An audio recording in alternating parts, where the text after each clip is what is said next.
خواجہ غریب نواز نے یہ نہیں کہا تھا جہاں تم ہو وہاں تو میں بھی ہوں، صرف تمہارے ہی اوپر آنا ساغر کا پانی بند نہیں ہوا ہے، پانی تو میرے اوپر بھی بند ہوا ہے۔ جب تم آنا ساغر کا پانی حاصل نہیں کر پا رہے ہو تو میں کیسے حاصل کر سکتا ہوں؟ مگر میں آپ سے کہنا چاہتا ہوں کہ خواجہ کے ساتھیوں نے یہ ذہن دیا ہے کہ ہم آنا ساغر کا پانی حاصل نہ کر سکیں تو نہیں کر سکتے ہیں، اگر خواجہ غریب نواز چاہیں گے تو آنا ساغر کا پانی ہمیں ضرور حاصل ہو سکتا ہے، ضرور مل سکتا ہے۔ تو تصرفات اولیاء کا عقیدہ اجمیر سے خواجہ غریب نواز نے دیا تھا، تصرفات اولیاء کا عقیدہ اجمیر سے خواجہ نے دیا۔ جب تصرفات اولیاء کے عقیدے پر شب خون مارا جانے لگا اور دیوبند سے جب تصرفات اولیاء کے عقیدے کو دین سے نکالا جانے لگا تو بریلی کے میدان سے امام احمد رضا نے خواجہ کے دیے ہوئے تصرفات اولیاء کے عقیدے پر دلائل و براہین کے انبار لگا دیے ہیں۔ تصرفات اولیاء کے عقیدے پر دلائل و براہین کے انبار لگانے والے کا نام ہے احمد رضا۔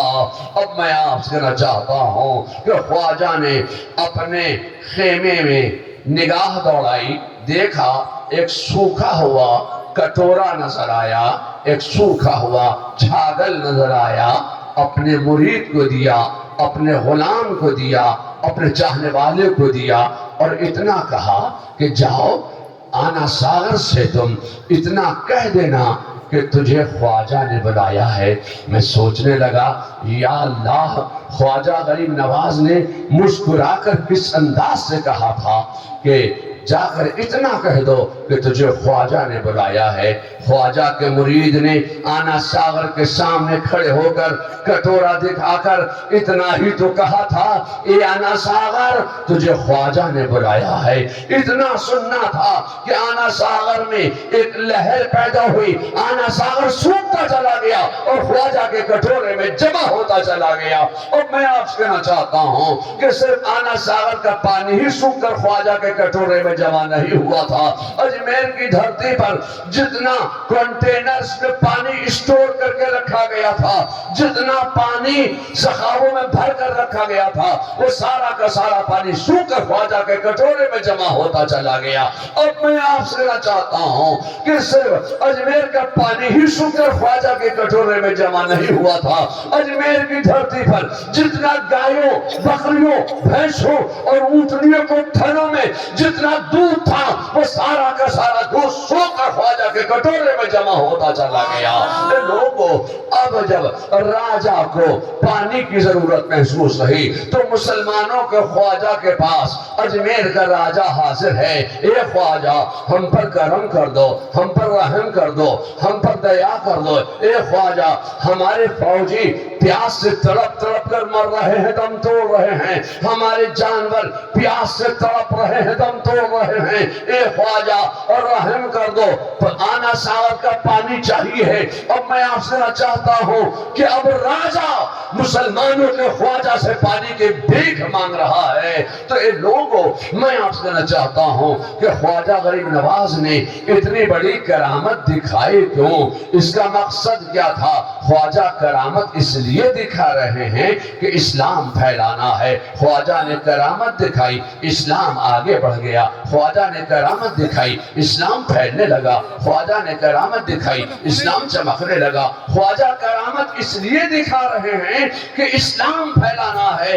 اب میں آپ سے کہنا چاہتا ہوں کہ ہم مسلمانوں میں ایک انسان ایسا بھی پیدا ہوا تھا، پیس ٹی وی والا، اس نے کہا کہ حسین اگر ولی ہوتے تو وہ کرامت دکھا کر نہر فرات کا پانی حاصل کر سکتے تھے۔ میں آپ سے کہنا چاہتا ہوں کہ حضرت امام حسین کرامت دکھا کر نہر فرات کا پانی اپنے بچوں کو پلانے نہیں گئے تھے، کرامت دکھا کر وہ علی اصغر کو پانی نہر فرات کا پلانے کے لیے نہیں گئے تھے، علی اکبر کو کرامت دکھا کر پانی پلانے نہر فرات کا نہیں گئے تھے۔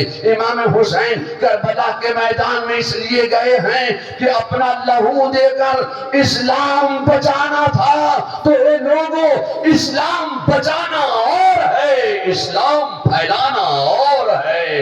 امام حسین کربلا کے میدان میں اپنا لہو دے کر اسلام بچا رہے ہیں۔ اب یہاں پر میں رک کر ایک بات کہنا چاہوں گا کہ اگر نہر فرات کا پانی امام حسین نوش فرما لیتے تو نہر فرات کا پانی ایسے ہی تبرک بن جاتا مسلمانوں کے لیے جیسے زمزم اسماعیل کو مل گیا تھا تو زمزم مسلمانوں کے لیے تبرک بن گیا۔ میں کہنا چاہتا ہوں کہ نہر فرات کی یہ تقدیر نہیں تھی، نہر فرات کی یہ مقدر نہیں تھا کہ وہ تبرک بن سکے، اس لیے امام حسین نے نہر فرات کا پانی نوش نہیں فرمایا۔ اب لوگوں نے کہا وہ ولی ہوتے تو وہ کرامت دکھا کر پانی حاصل کر سکتے تھے۔ آج کچھ لوگ، یہ نادان لوگ، امام حسین کی ولایت کا انکار کرتے ہیں۔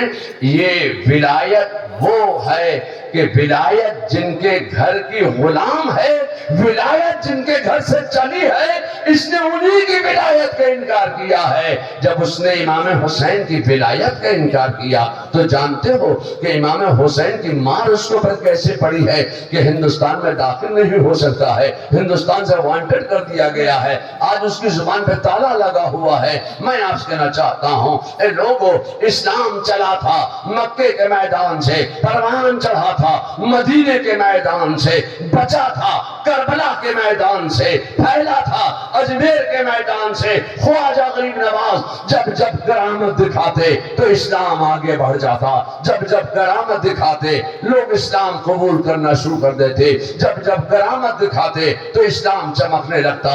خواجہ کرامت دکھا رہے ہیں، اسلام آگے بڑھ رہا ہے۔ میں آپ سے کہنا چاہتا ہوں کہ خواجہ غریب نواز بیٹھے ہوئے ہیں اور ایسے عالم میں جے پال جوگی ہوا میں اڑنے لگا اور خواجہ کو اشارہ کرنے لگا، اے خواجہ میں ہوا میں اڑ رہا ہوں، اگر تمہارے پاس کوئی کرامت ہے، اگر تمہارے پاس کوئی کمال ہے، اگر تمہارے پاس کوئی قوت ہے، اگر تمہارے پاس کوئی قدرت ہے تو میری طرح ہوا میں اڑ کر دکھاؤ۔ خواجہ غریب نواز نے ایک نظر اڑتے ہوئے کفر کو آسمان میں دیکھا۔ خواجہ غریب نواز نے آسمان کی طرف اڑتے ہوئے کفر کو ایک نظر دیکھا اور دوسری ہی نظر اپنے پاؤں میں پہنے ہوئے جوتی کو دیکھا اور فرمایا، اے جوتی، کفر وہاں اور تو یہاں۔ اتنا بھی تو کہا تھا، اے جوتی، کفر وہاں تو یہاں۔ اتنا سننا تھا کہ خواجہ کی جوتی میں ایک حرکت پیدا ہوئی، خواجہ کی جوتی میں ایک حرکت پیدا ہوئی۔ جوتی بڑھی تو ایسی بڑھی کہ بڑھتی ہی چلی گئی، جوتی چڑھی تو ایسی چڑھی کہ چڑھتی ہی چلی گئی، بڑھی تو ایسی بڑھی کہ بڑھتی ہی چلی گئی اور پٹا پٹ کفر کے سر پہ وہ برسنے بھی لگی۔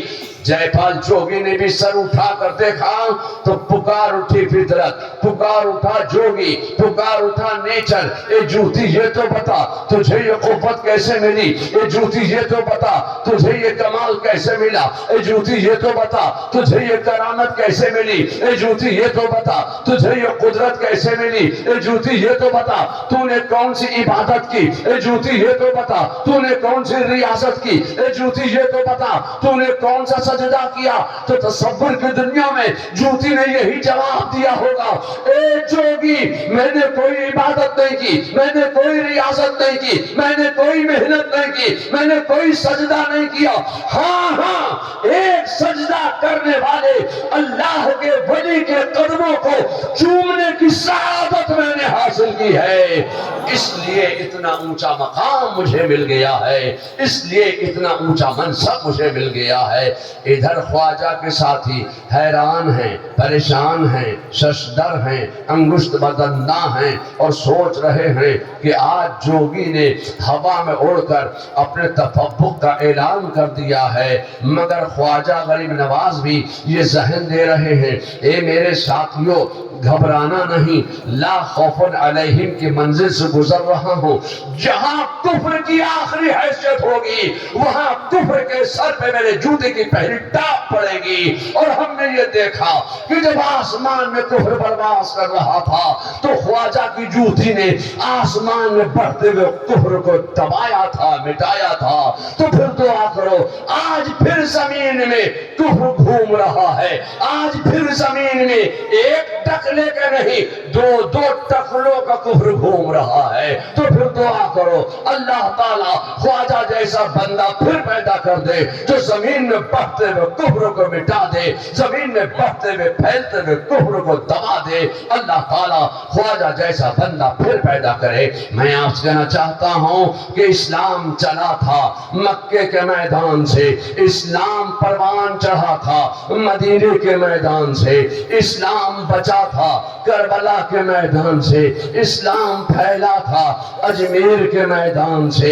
خواجہ غریب نواز جو ہیں وہ کرامت دکھاتے جا رہے ہیں، اسلام پھیلتا جا رہا ہے۔ اب میں آپ سے کہنا چاہتا ہوں کہ خواجہ کی کرامت کے ذریعے پھیلنے والے اسلام کی روح کو جب مخالفین اسلام، باغیان اسلام، دشمنان اسلام جب خواجہ کے پھیلائے ہوئے اسلام کی روح کو مٹانے کی کوشش کرنے لگے تو اسلام کی روح کیا ہے؟ رسول اللہ کو حاضر و ناظر ماننا یہ روح اسلام ہے، نماز میں نبی کا خیال لانا یہ روح اسلام ہے، علم غیب نبوت کا ماننا یہ روح اسلام ہے، رسول اللہ کو حیات النبی جاننا یہ روح اسلام ہے، رسول اللہ کا اقتدار و اختیار نبوت کا ماننا یہ روح اسلام ہے۔ اے لوگوں میں آپ سے کہنا چاہتا ہوں کہ جب روح اسلام کو کھینچا جانے لگا، جب روح اسلام کو کھینچا جانے لگا تو بریلی کے میدان سے امام احمد رضا نے روح اسلام کو بچایا تھا۔ اس لیے ہم اسلام لانے والے کو بھی مانتے ہیں، اسلام پھیلانے والے کو بھی مانتے ہیں، اسلام بچانے والے کو بھی مانتے ہیں، اور روح اسلام بچانے والے احمد رضا کو بھی ہم مانتے ہیں۔ اے لوگوں اسلام چلا تھا مکے کے میدان سے، پروان چڑھا تھا مدینے کے میدان سے، بچا تھا کربلا کے میدان سے، پھیلا تھا اجمیر کے میدان سے، اور روح اسلام کو بچایا گیا تھا بریلی کے میدان سے۔